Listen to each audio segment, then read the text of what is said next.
Hey, You look good.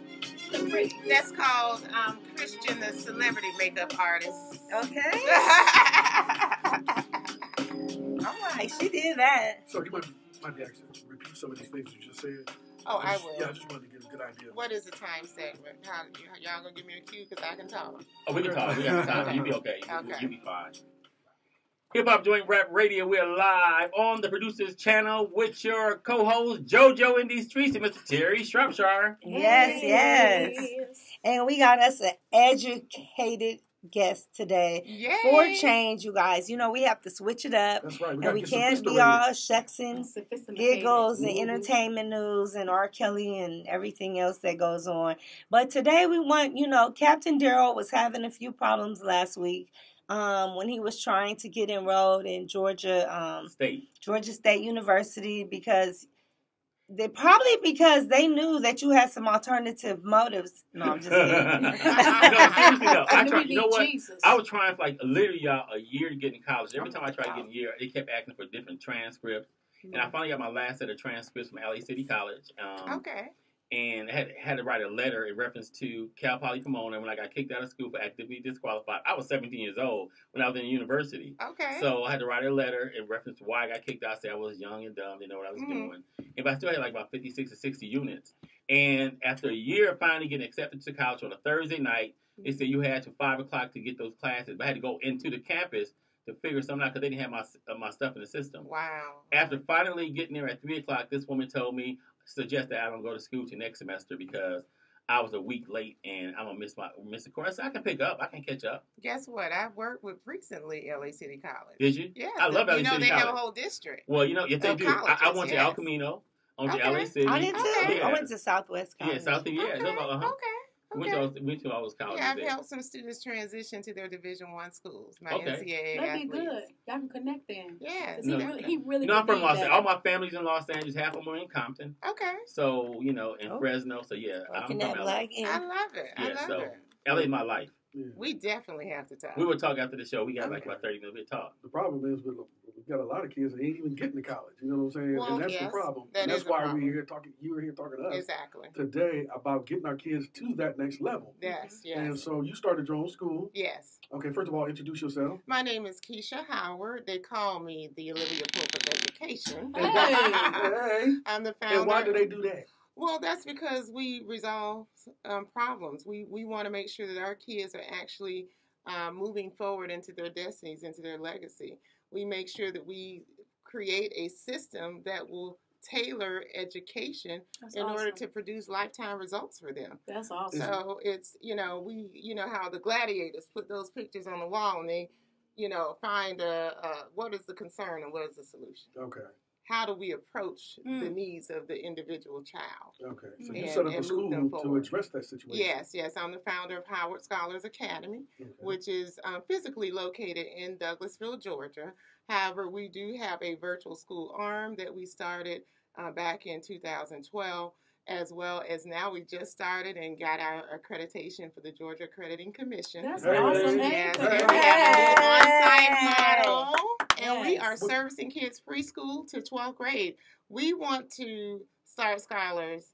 Those are our little scholars, the preschools. So pre-K1. Don't tell me a child can't learn at 1. Exactly. I've already proven that wrong, right? So our pre-K1, pre-K2, pre-K3, pre-K4 kids use tablets. That's awesome. And we tailor their education as well. Because I have a young little Malcolm who's 3 years old. And he's already mastered his numbers up to 100. Mm-hmm. That's awesome. That sounds like me when I was his alphabet. When I was 2, I mastered him with it. 0 to 5 because everybody else started with 0 to 5. So Malcolm is starting with sight words and phonics. Okay. That's how we do. That's good. So what is the void in the system? What is lacking? What is terribly wrong with the American education system? Make sure that your school is addressing. Yeah, I am going to say that I do believe in all things education. So I do still believe in the public, the private school sector. I still do believe in homeschooling, as well as how we have reinvented the wheel with education in our blended learning approach, which is providing a tailored, personalized instruction. Okay. However, everyone is not in one little box. it's not a one-size-fit-all approach. So we have to be realistic, okay? We have to make sure that we understand that every child cannot fit the whole traditional school approach of let me go to class, let me do some worksheets, let me, be taught and take some tests and do some activities and get my grade. And then, see where I fall. No. We have a more rigorous approach. So it's more of a personalized, tailored educational curriculum where we're integrating the progress monitoring piece every week, and we have bi-weekly conferences with our parents every 2 weeks. So we take a proactive approach, and that's different. That's awesome. Instead of reactionary. You know how at the end of the after the year, after the semester, after the report card, you may get a phone call. Right. Okay. Right. And I do like those districts who do have those week conferencing, the conference weeks, but we don't have enough of that, right? So you may get a phone call, but when you get that phone call, that kid is what? Failing. Yeah, it's too late. Too late at that point. And that's how you get a lot of students who don't end up going to the next level. It's not that all children are capable. I've proven that. I've dealt with foster care, mental health. Oh my God, I gotta be. It doesn't matter.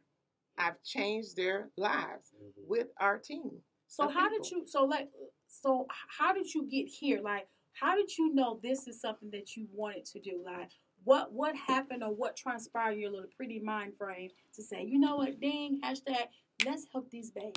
Well, I'm going to be honest with you. I was going to school to be an attorney. I could see that, too. I minored in education because my parents at that time, I felt, could not support me in law school. Okay. But it triggered way back in middle school, and I was sharing this with you all offset. I was a middle school student who was on a collegiate level, a level 9. When and at this school that I was redistricted to, they weren't teaching me. And so I got a D, and I questioned the teacher, and I said, well, why? Why do I have a D when I'm on a freshman college level? They were determined. Yeah. So then I protested. And that's a good way of looking at it. Yeah. So I question those things, and kids don't speak up for themselves these days. They don't. They don't question, and some parents don't let you question. Boy, shut up. Right? You heard that before. That's why you're laughing, right? Boy, shut up. Learn. Let them talk. No. My parents didn't know what to do with me, so they just let me be me. Right? So then, long story short, went to my home high school after I protested for 2 weeks. I was not going to that white high school. And it was on and popping from there. But I saw there were voids. Okay? I should have gone Ivy League. But we don't have an accelerated Did you ever blame curriculum. Your parents? Oh, because no. that's what we were just talking about. How the problem with a lot of the kids going astray is the parents are the ones leading. That's my pet peeve. Leading it. Stop it. That's my pet peeve. Parents are a bonus to me. No offense. When we as educators take an oath, and that's what people don't understand. There is an oath that we take. Okay? And when those children are in our midst, we need to take care of them. We get paid to take care of them. If they're not passionate about education, they need to leave the field. But they don't. They don't. In the public school system, they do not leave the field when they're not passionate about it. And I always teach my kids, like, those teachers are there in the public school system to get a paycheck. So whether you learn or not, they're going to get the same check. So all of them are not going to be passionate about helping you. So you have to take your education in your hands. And if that teacher's not working for you, you have to speak up and go to a counselor or tell somebody. I'm going to go a little deeper. I'm a former assistant principal at Westlake High School. Okay? Right. We had a great leadership team. Is it Westlake High School a part of the Atlantic Public School System? They're a part of Fulton County School System. Okay, that's not APS.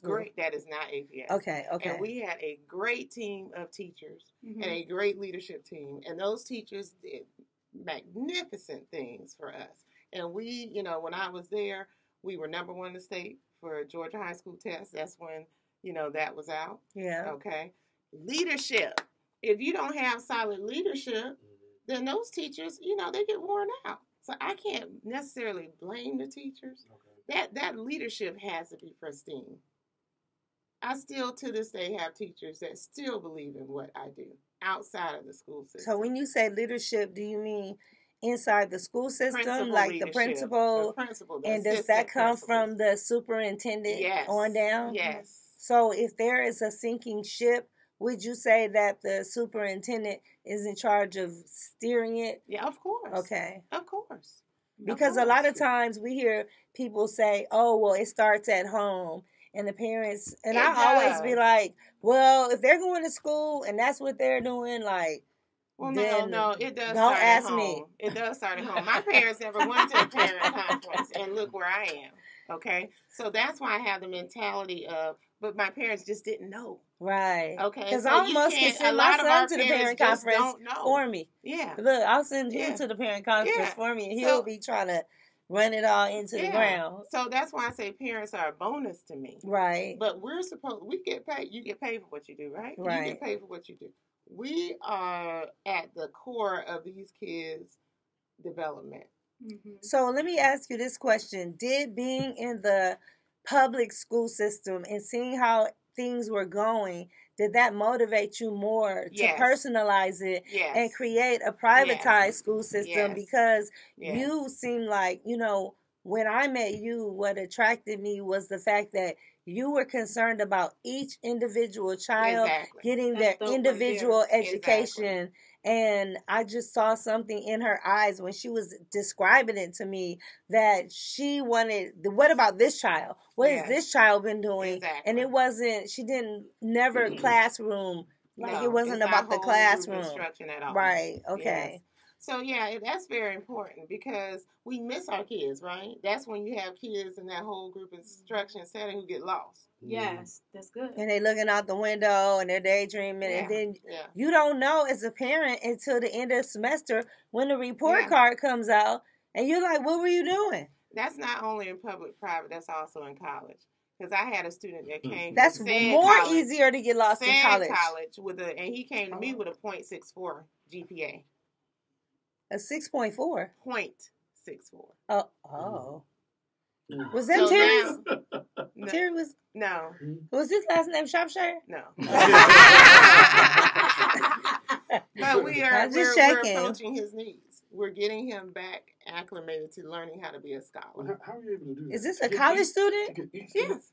How long would that take? Well, he's on an accelerated track because he's one of my NCAA athletes, so he has to be ready by December. So I have a very strategic approach in how we provide them with the level of coursework that they need to make NCAA compliant. So, and then make sure that they're ready for the collegiate environment. Because if they're not ready, I would not suggest that they go. Wow. Yeah. Wow. That's awesome. Yeah. So how are you able to provide the individual for each student in your academy? Mm-hmm. How are you able to address each student? Because that's a choice. Well, that's because it takes a lot of upfront. Remember, I said proactive. Right. Typically, in a regular school system, you get your schedule, you come to your registration day, get your schedule, you go. Yeah. We don't do that. Mm. What do? An analysis in the beginning.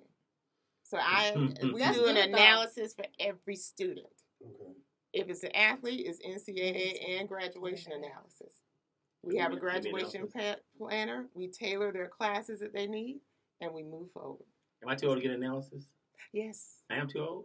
No, you're not too old. She said yes, I'm confident. I thought you said, are you wanting No, am I too old? I need to get analysis. Yes. Seriously, in fact, college told me I can't go to school. You will have no choice coming through our system. You will have every person gets an analysis. My feelings hurt, too, if I left that class that day. I was so Daryl could get paid for going to school. Would he be a candidate even in the private school in your program? Yes. Candidate? Okay. Because sometimes it's like, no. Yes, we deal with adults as well. So we deal with because all you care about is getting him the credits that he needs. Let me put it to you this way. If we had, and this is outside of college, right? If we had a person who dropped out in 12th grade, 11th grade. Right. And they need to get their diploma. Mm-hmm. I've had some people who, this was back in 2012, but I had some people who took, now it's a minimum of 6 credits that you have to have. Took 6 credits, they had their diploma by, not even 6 months. And then we transition them to college. We prepare them to transition to college. I actually sit on the board president of a school. I don't know if you're in Basic Knowledge Academy. Okay, I've heard of them. Yeah, I was Educator. I was actually the president of that board. For a few months. I had to leave to go to Chicago, and I thought it was pretty good. So it's something like what you're doing, but yours even more extensive. It's very extensive. Yeah, so I know a lot about it because I did it before. And great, boards like that before. Great. Yes, so I'm excited about these kind of things like that. I know people don't know that kind of stuff about me. I don't tell them everything. I know. We're like, what? Yeah, everybody's like, what? I did. Well, they needed me. We all silent, right? Yeah. Everybody is like. Yeah, so. It's great. So I know a lot about these kind of schools. Like, I mean, especially for our people. Yes, definitely. So you'll be able to help him then? Of course. Yeah, I need help. He gonna need some therapy too. Therapy? I don't know that. After that woman said that told me, and I'm like, and normally I don't break down like that. I don't let anybody break me down like that at all. That can't break you down though. She didn't break me down because trust me, I went with her for a while, and I thought about it for a second. And I was like, this is ignorant. Why am I even here? But just imagine that person who would give up. Yeah. Exactly. And that's where we, kind of deter people from moving forward into their destiny. Right. But we don't do that. This is about what do you need in order to be successful. Right. And be realistic with where they are and the level of transition that's necessary, and then move them into their destiny. Right. Yeah. So, that's good. I'm going to talk to you after this. Get myself back in college again. That would be nice. I won't be deterred by anyone. More than just the academics, I'm interested in how you were able to deconstruct the mind frame, the negative mind frame that they have. Like, you go into the military, they break you down before they build you back up. Yes. How are you able to deconstruct? You have expectations. The bottom line is you have expectations. We expect for our kids to have a 3.0 or above. We have a regular grading scale, and she knows this. And I don't accept C's. I don't accept B's. I don't accept F's. We have an initial consult. I love that. To ensure that students understand our expectations of how they approach curriculum, how they receive the academic support, and how to take advantage of that. Is everyone pristine with that in the beginning? No. I'm not going to lie to you and say that everyone is all on the same playing field and understand. No, it takes time to transition that mindset from a non-scholar to a scholar, to actually having no structure to structure. Yes. So, and the one thing they do make is accountability. Yes. They hold you accountable as the student to go ahead and move forward. Yes. Because once my son felt like he was going to be accountable and it wasn't something he could slip through the cracks. Exactly. I don't know why the athletes think, oh, the coach is going to push me through. Oh, the coach is going to get my grade. No, the coach cannot. I don't know where these rumors are floating around that the coach is going to get somebody to take the test scores. That is not happening right now. Yeah. It's not. Yeah. And once he saw he couldn't just wiggle his way out of it, hustle his way out of it, and he was going to be accountable, he just started moving forward. And that's what happens. And the key thing is, as young as third grade, we have a Cornell note-taking system. So we adopt the Cornell note-taking strategies from Cornell University. Yeah. Our kids, if you can decipher from what is the main idea in details, then you can use Cornell notes. And so we start using that as early as third grade. Oh, that's good. In addition to that, we make sure that they have like different strategies, like the 3 P's of effective reading. And starting at 2nd to 5th grade, they start preliminary writing development. And then 6th to 12th grade, we focus on MLA style of writing for research. Because a lot of our scholars that come from a public or private school don't know how to write. They don't know how to write a paper. They're used to copying and pasting from the internet and don't know how to cite this and don't know how to do that.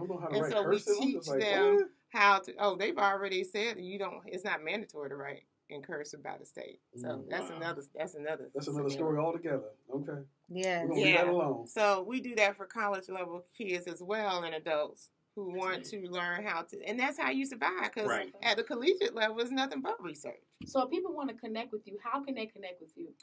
They can definitely call us at our academy office, which is 678-594-3941. They can also go to our website. You do have to do https:// and the colon with Howard Scholars with an S.org. And we are also on Facebook. So the one key thing that I do want to bring up is we have our upcoming literary performing arts program. We have Angelo Diaz from ATL Homicide. Oh, okay. You all are familiar with Angelo, as well as Miko DeFore. He played in the Bobby the Broward story as on Don Cornelius. So they are subject matter experts that will do school breaks. We have a week of the September 23rd school breaks, and it's free and subsidized by using scholarships from the state, as well as a paid program. And we also have the PSAT that we offer to the community on October 16th. Oh, that's awesome. So on October 16th, they can take the PSAT? They can take the PSAT as young as 8th grade. Oh, so we're awesome. promoting our kids, our community, to take the PSAT 8-9. A lot of people don't know about that. I think mine like by Get your grade. kids started early for the national. That leads to national merit scholarships.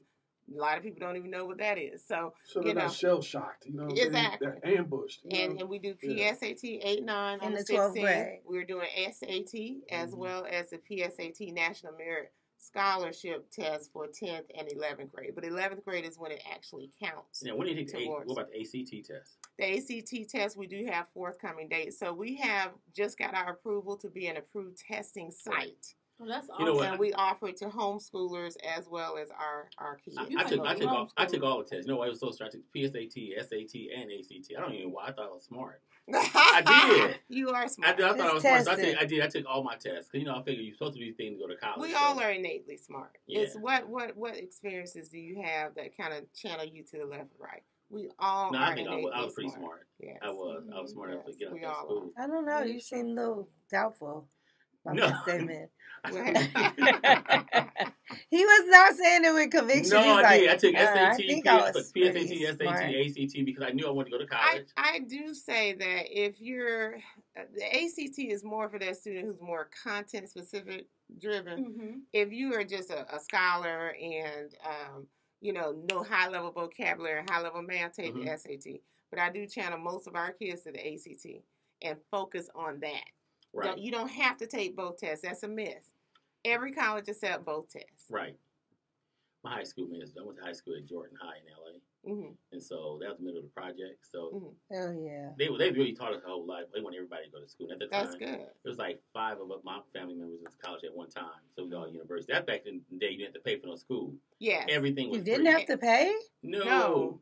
What was year called? What was that? Right. What was that? When Columbus discovered America. They didn't have to pay back then. Oh, they didn't have to pay back then. Yeah. 1492. Wow. We're gonna wrap on the show. Yeah, Are we wrap? Oh, okay. We got a minute and a half, you guys, and we're just sitting here like all filled up with knowledge. Yeah. Terry is over there in the days like, man, yeah, because it's so much to take in, and it's a the lot. Schools need to start at 8th grade, getting these kids ready. And it wasn't until my oldest one went to college that I was like, man, all of the things I didn't do, because once they get in 11th grade, it goes by so fast. It does. And the next thing you know, you're like, we need to really start approaching at a national level is to create a system of acceleration. That's where our kids get bored. Okay? Exactly. Because we're not challenging them. Exactly. They're doing more of the same. And they're like, why? What's the purpose? So, let's have this magnet program, this career program. Okay. Let's challenge them. Mm-hmm. Let them accelerate. We had a program when I was an 8th grade administrator where kids did 10th grade, like she said, geometry. Yeah. In middle school. Let's let them accelerate. Move them forward. Move them aboard. Yeah. Well, Kisha, thank you so much. Thank you for having me. Great. Thank you. Yes. Corey, thank you for coming. Necklace is definitely Claylicious, hey, thank you for coming. That necklace is definitely Jojo the Streets and Terry Sharp, what y'all got to say last before we get up out of here? Y'all enjoy yourself today? Oh, yeah. We did. Thank you, Core Stacks. Your song Ambitious. Maybe that will be something that you can even perform Ambitious with in one of these after-school programs with the performing arts, since you talked about being in the performing arts before. Okay. We loved it. The show was great. It was very educational, sometimes we just got to stop and reflect. So next week we'll be back with Under the Bus Radio. The producer channel. Keep it locked right here. Stay tuned. 3 Guys and a Mic is up next right here with more sports and hip-hop on Hip Hop Joint Rap Radio. We out of here. Yes. I knew it was in you, sis. I saw it. I followed the leader. Thank you so much. I'll get my Okay. Oh, the show. Yeah. I'm sorry. Hey, Willie, how are you? God bless you. I'm adding to rotation. You like that song? Hello. So when do we need to all meet?